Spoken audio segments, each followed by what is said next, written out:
Kembali lagi di channel Akbar Pen 136. Video ini merupakan jurnal saya menggunakan Rust Actix Web Framework. Memang sebelumnya saya belum pernah menggunakan web framework ini. Tetapi karena saya sebagai periset di BPPT, ada baiknya saya meluangkan waktu untuk mengeksplorasinya. Di bagian pertama, kita akan melakukan proses instalasi, diikuti dengan konfigurasi, serta split coding. Sebelum kita mulai, bagi teman-teman yang sudah subscribe di channel Akbar Pen 136, saya mengucapkan terima kasih karena telah mendukung channel ini. Sedangkan teman-teman yang belum, klik tombol subscribe dan aktifkan juga lonceng di sebelahnya untuk mendapatkan notifikasi video terbaru dari channel ini. Seperti biasa, jangan lupa berikan like dan share juga ke teman-teman. Untuk itu, langsung kita mulai.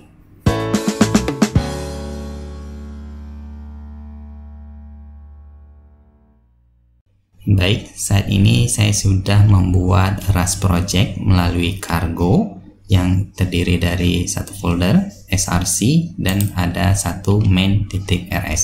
Jadi kalau selama riset menggunakan Rust Actix, saya selalu mengandalkan di halaman website dia, di landing page-nya di sini actix.rs.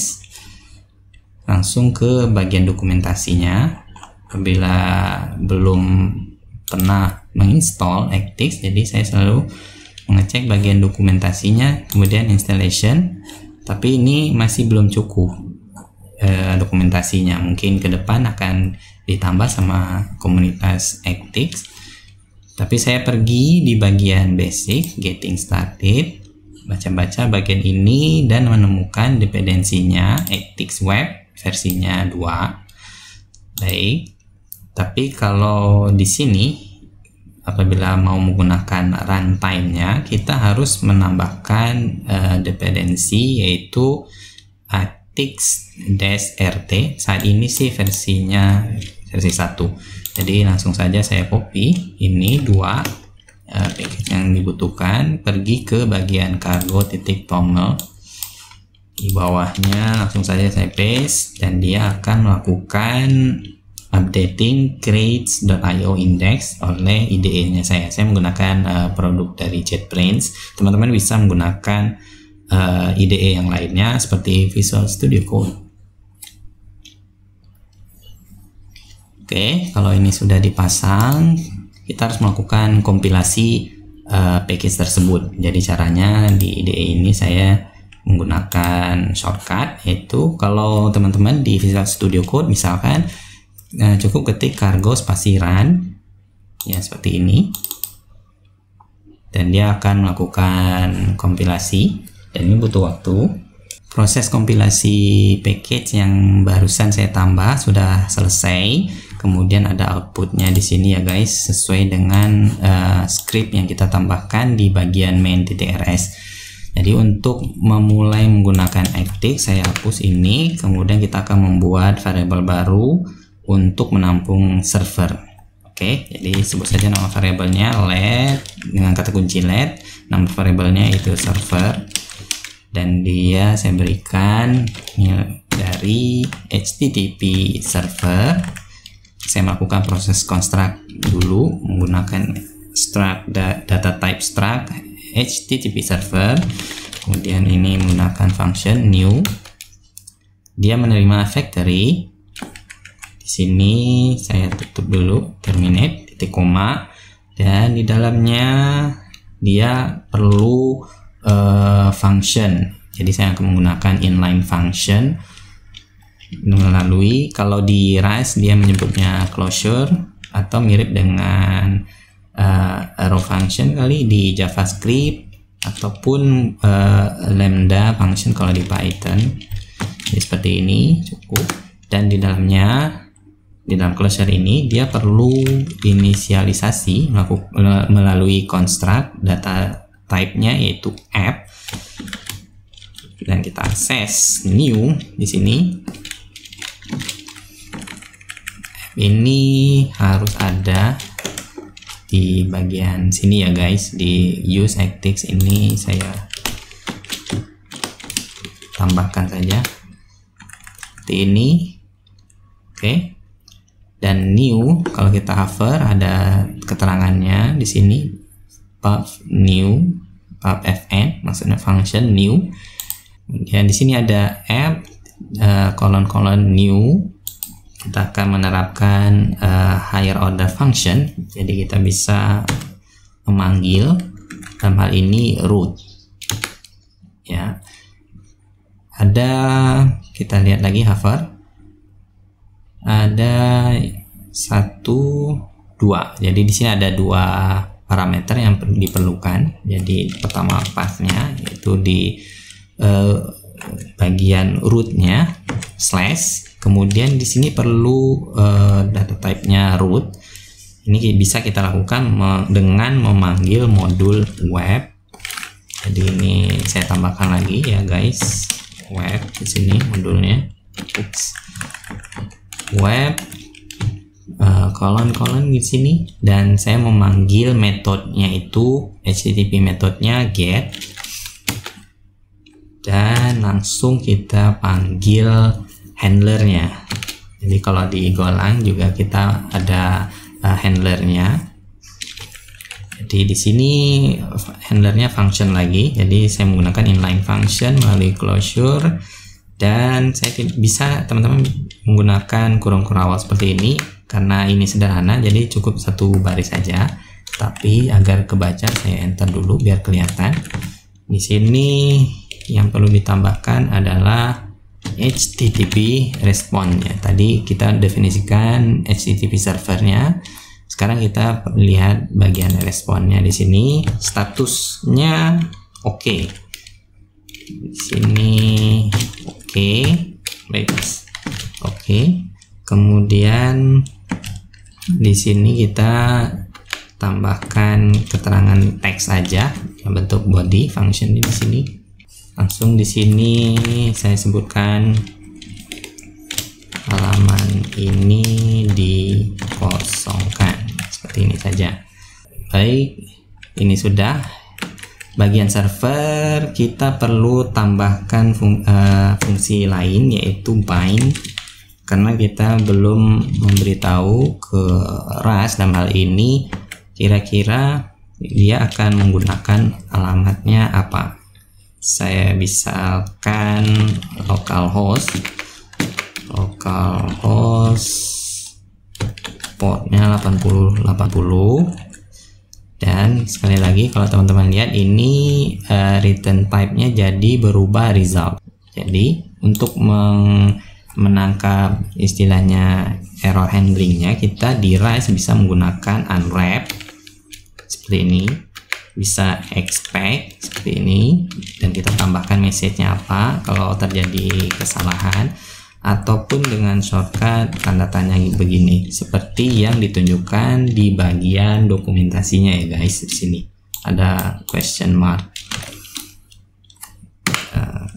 tapi saya menggunakan unwrap saja. Jadi variabel server seperti ini. Dilanjutkan dengan server, kita jalankan server ini melalui server.run, dan dia seperti terlihat di IDE ini ada errornya expected void, tapi ditemukan server karena kita ini return type-nya ini server.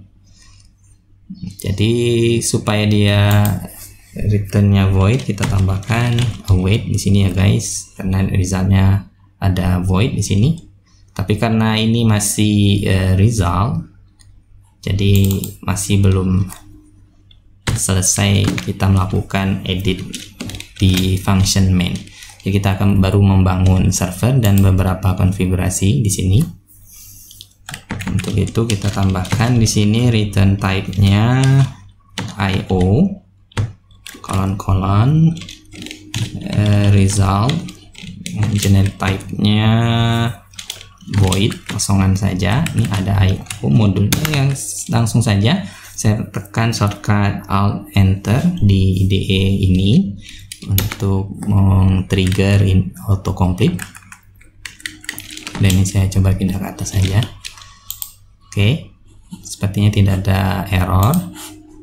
Kalau tidak ada error, saya lakukan cargo check, cargo spasi check, tapi saya menggunakan shortcut di IDE saja, cargo check. Dia akan lakukan proses checking masing-masing dari package yang sudah kita gunakan. Nanti dia akan memeriksa bagian main.rs ini, apakah terjadi kesalahan. Apabila ada kesalahan yang terjadi, kira-kira di bagian mana? Oke. Kita tunggu proses ini, tergantung dari spesifikasi komputer yang kita miliki. Baik guys, dia sudah selesai melakukan checking dan project kita ada kesalahan main.rs. Di sini bagian 5, baris 5, dia ngasih tahu this is not async. Karena kita sini ada kata kunci await, maka functionnya kita adalah async. Oke. Kalau kita coba sekali lagi cek, tetap ada kesalahan karena main ini harus return type-nya itu termination. Jadi biasanya kita void seperti itu. Jadi consider using void tadi ini, buka tutup kurung atau result saja. Tapi kita masih ada return dari IO result. Jadi untuk menghandle itu kita menggunakan dekorator. Kalau di Rust menggunakan hashtag seperti ini. Jadi kita manggil actix runtime main seperti ini ya guys. Jadi kalau ini kita tidak tambahkan, dia muncul keterangan error seperti tadi. Jadi saya coba cek dan dia finish tanpa ada keterangan error. Jadi ini perlu kita tambahkan ya guys. Selanjutnya saya tambahkan sedikit lah keterangan di konsol, memberitahu menjalankan server, barangkali menjalankan server. Nah, seperti ini kita coba cargo run sekali lagi. Dia akan melakukan proses kompilasi project ini, dan di sini sudah ada printoutnya menjalankan server, dan dia terus melakukan proses looping. Baik, ini sudah berfungsi. Servernya kita menggunakan Rust Actix, walaupun jalannya panjang untuk membuat HTTP server. Baik, ini saya save dulu. Tapi kita harus memastikan sekali lagi saat kita menjalankan server, localhost ini tetap berfungsi dengan akses ke localhost titik 2 portnya 8080, dan dia langsung untuk root URL di sini keterangannya berupa teks saja, halaman ini dikosongkan. Bagaimana cara kita untuk melakukan split coding yang kita buat saat ini? Barangkali di sini ada tambahan root, misalkan gini ya guys. Oops. Ini coba saya rapikan sebentar. Root, tapi ini miliknya dia. Nah, seperti ini biar kelihatan saja guys. Root, kalau kita mau nambahkan seperti ini juga bisa. Versi 1 katakanlah seperti ini, kemudian rootnya sama saja, web, metodenya get, kemudian dia akan dikirimkan ke handler melalui fungsi to, kemudian closure HTTP response, statusnya oke juga, body seperti ini berupa teks saja yang akan ditunjukkan di web browser versi 1 seperti ini guys. Kemudian saya reload lagi dan dia kompilasi sekali lagi ke project ini. Bagian ini saya slash versi 1. Ups, versi 1 seperti ini. Wow. Lagi tidak bisa ngetik hari ini. Enter, maka keluar dia versi 1. Kalau kita memanfaatkan metode ini tidak masalah apabila project kita itu kecil. Tapi kalau mau lakukan scaling project, mau tidak mau kita lakukan split coding. Jadi ini kita letakkan, ya misalkan saja ini letakin ke file yang berbeda. Misalkan saya sebut saja dia nama filenya routers seperti ini. Dan IDE saya memberikan notifikasi file is not included in module 3 karena kita tidak memanggil file routers, tapi kalau di Rust dia menyebutnya file kita ini sebagai modul. Jadi saya tambahkan saja kata kunci modul, kita panggil routers, artinya main.rs membutuhkan modul routers ini. Oke, saya pisahkan saja seperti itu. Maka seketika notifikasi yang tadi hilang karena kita sudah bisa menggunakan modul routers. Baik, untuk memisahkan ini saya akan ambil ini, router ini. Caranya yaitu kalau kita cek, teman-teman bisa cek sekali lagi di bagian dokumentasinya, bagian basic application, scroll down sampai ke bagian configure. Jadi di sini kita bisa memecah ke beberapa modul seperti yang di komentar ini. This function could be located in different module. Baik, kita sebut saja seperti ini nanti namanya. Di dalam routers kita buat public function config seperti ini. Tidak ada returnnya atau void.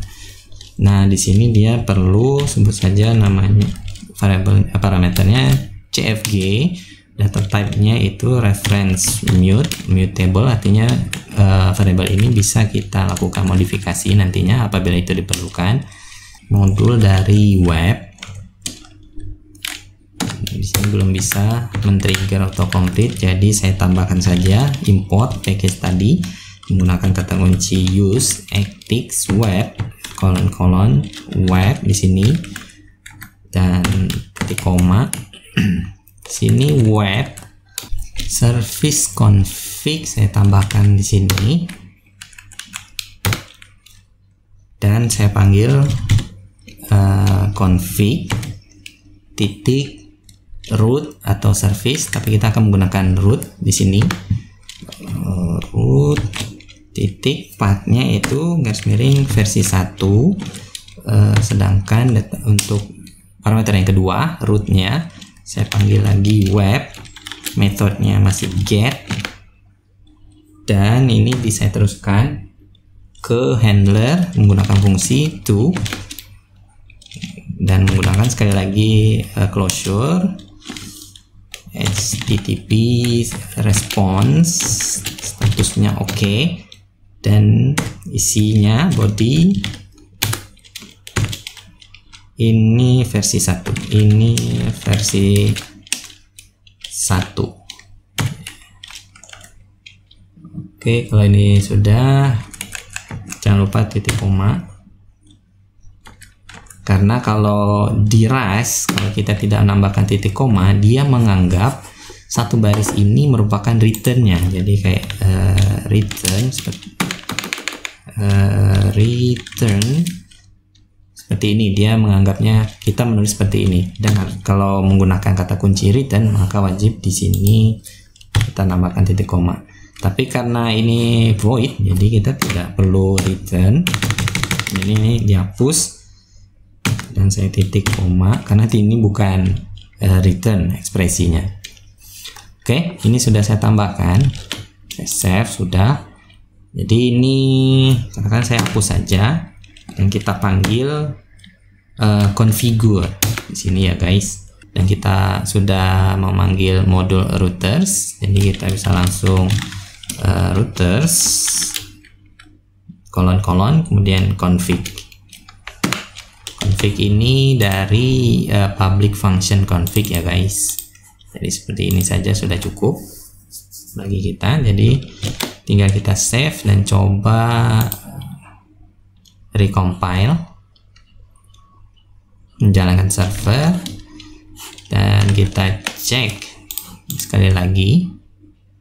Saat ini coba dulu tanpa ada slash versi 1, halaman ini dikosongkan. Kemudian sekarang kita coba versi 1 tapi sudah dipisah filenya, maka dia akan tetap memberikan keterangan seperti ini ya guys. Ini versi 1. Baik, memang caranya sedikit berasa berbeda, tapi ini sudah memberikan kemudahan dari Actix Web Framework dalam melakukan proses pemisahan root yang kita miliki apabila project ini skalanya besar. Tapi kalau project kecil maka cukup satu file saja, tapi kebanyakannya kita harus tetap melakukan pemisahan ke beberapa file. Jadi dengan ada kata kunci ini .configure sangat memudahkan kita dalam split coding. Apabila ada pertanyaan silahkan berikan pertanyaan di bawah, dan sekali lagi saya mengucapkan terima kasih banyak kepada seluruh subscriber yang sudah mendukung channel ini. Sedangkan teman-teman yang belum, klik tombol subscribe dan aktifkan juga lonceng di sebelahnya untuk mendapatkan notifikasi video terbaru dari channel ini. Seperti biasa, jangan lupa berikan like dan share juga ke teman-teman. Sekian saja dari saya terkait dengan jurnal Rust Actix Web Framework. Bye!